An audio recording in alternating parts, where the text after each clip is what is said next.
Hello, my name is Jonathan Opila, and I'm here to present Little Apple Cellular Repair for StartUp MHK. A little bit about myself: I'm a K-State alum with a degree in physics. I went back to Leavenworth to be an electronics repair technician for 2.5 years, and I'm the sole proprietor of this enterprise, and I'm entirely self-funded at this moment. A bit about the business: I opened up in August of this year. I have a 1-year lease on the storefront. I'm about 2 blocks away from the mall and about a block away from Points, so I'm pretty centrally located in downtown. We do all sorts of electronics repair, tablets, phones, desktops, as well as 3D printing and rapid prototyping services and technical support. My vision is to create the superior electronics repair store here in Manhattan, as well as to facilitate the creation of what's called a makerspace. If you're familiar with the hackerspaces from the 90s, this is a very similar idea to that. The Electronics Repair Corporation that I worked for has done market research into this area and has identified it as a fertile market for another repair shop. Within Manhattan, they expect about 50 broken screens in a day. The closest actual Apple store is in Leawood.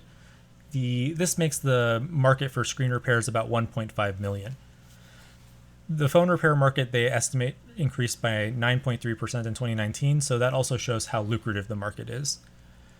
As far as 3D printing goes, there is no commercial 3D printing or rapid prototyping service here in Manhattan area. The closest is K-State, but it's only offered to students, and they charge a bit of a premium on that.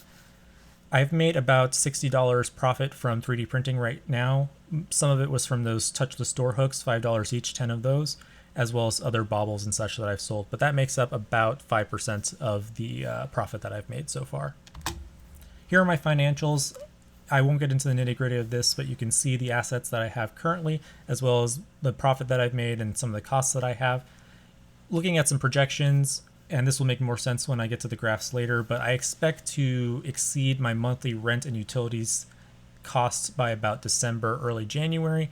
Wintertime is generally a bit slower for the repair business, so I really expect things to pick up in about February, March. A few tidbits of data: the margin for repairs is about 60% for me. For the corporation, it's about 70%. I maintain a 5-star listing on Google and Yelp, and Mobile Revive handles about 15 to 20 repairs in a day. That's kind of a comparison there against the 50 from earlier. Here's that graph I was talking about. So on the farthest right, that would represent today. The red is how much money I've made. The yellow is how much I've spent total on rent and utilities. And the blue is a projection of how much I'd spent on rent, utilities, and living expenses. So you can kind of see I'm getting rather close to covering all my rent, utility, and eventually I will get to living expenses. Here's an example of some data that I collated for the repair company that I used to work for. You can see the seasonality and the depressions during winter times. This is about 7,000 unique entries. It shows that shop made about $2,300 of profit just every month or so, and it's just an example of some of the data entry that I do. If I were to win, this is how I would want to spend the money. The first amount of it would go into stocking miscellaneous parts. For those of you doing the math at home, that's about a 40% margin. This would be allowing me to work up to my potential of 10 to 15 repairs in a day, increase cash flow even if the margin is not quite there. Some of it would go into LCD refurbishing and microsoldering. LCD refurbishing allows me to reduce parts costs, and microsoldering allows me to participate in a very high value labor. Some of it would also go into 3D printing expansion, which is detailed there. Where I get to get beyond the People's Choice Award, some of this would go into safety money. COVID is a very stressful time, and so this would go into 2 months' rent. Some of it would go into active advertising, joining the Chamber of Commerce, doing some online budgeting for advertising, as well as advertising in print media.